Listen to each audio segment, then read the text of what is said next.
मैं डाकू जरूर आं पर बेगैरत नहीं आं।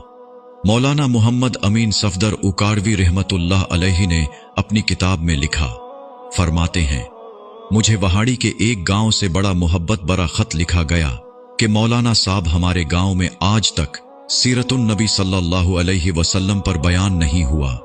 हमारा बहुत दिल करता है आप हमें वक्त अनायत फरमा दें, हम तैयारी कर लेंगे। मैंने मोहब्बत भरे जज्बात देखकर खत लिख दिया कि फला तारीख को मैं हाजिर हो जाऊंगा।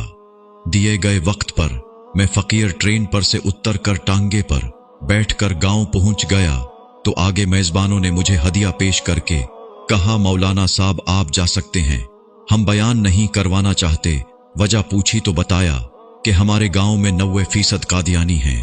वो हमें धमकियां देते हैं कि ना तो तुम्हारी इज्जतें, न माल, न घर बार महफूज रहेंगे।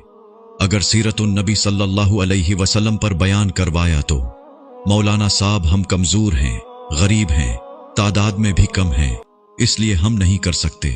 मैंने लिफाफा वापस कर दिया और कहा, बात तुम्हारी होती या मेरी होती तो वापस चला जाता।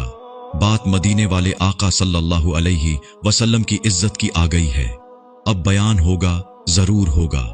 वो घबरा गए कि हजरत आप तो चले जाएंगे, मसला तो हमारे लिए होगा। मैंने कहा, इस गांव के आसपास कोई डंडे वाला यानी बासर या गुंडा है। उन्होंने बताया कि गांव से कुछ दूर नूरा डाकू रहता है, पूरा इलाका उससे डरता है। मैंने कहा, चलो मुझे ले चलो नूरे के पास। जब हम नूरे के डेरे पर पहुंचे, देखकर नूरा बोला, अज खैर है, मौलवी कीवे आ गए ने। मैंने कहा कि बात हुजूर सल्लल्लाहु अलैहि वसल्लम की इज्जत की आ गई है, तुम कुछ करोगे। मेरी बात सुनकर नूरा बिजली की तरह खड़ा हुआ और बोला, मैं डाको जरूर आं पर बेगैरत नहीं आं। वो हमें लेकर चल निकला। मस्जिद में 3 घंटे बयान किया मैंने और नूरा डट कर खड़ा रहा। आखिर में नूरे ने यह कहा कि अगर किसी ने मुसलमानों की तरफ आंख उठाकर भी देखा तो नूरे से बच नहीं सकेगा। मैं वापस आ गया।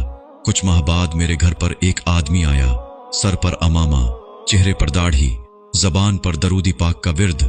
मैंने पूछा, कौन हो? वो रोकर बोला, मौलाना मैं नूरा डाकू आं। जब उस दिन मैं वापस घर को लौटा, जाकर सो गया। आंख लगी ही थी, प्यारे मुस्तफ़ा करीम सल्लल्लाहु अलैहि वसल्लम मेरे ख्वाब में तशरीफ लाए। मेरा माथा चूमा और फरमाया, आज तूने मेरी इज्जत पर पहरा दिया है, मैं और मेरा अल्लाह तुमसे खुश हो गए हैं। अल्लाह ने तेरे पिछले सब गुनाह माफ फरमा दिए हैं। मौलाना साहिब, इसके बाद मेरी आंख खुली तो सब कुछ बदल चुका था। अब तो हर वक्त आंखों से आंसू ही खुश्क नहीं होते।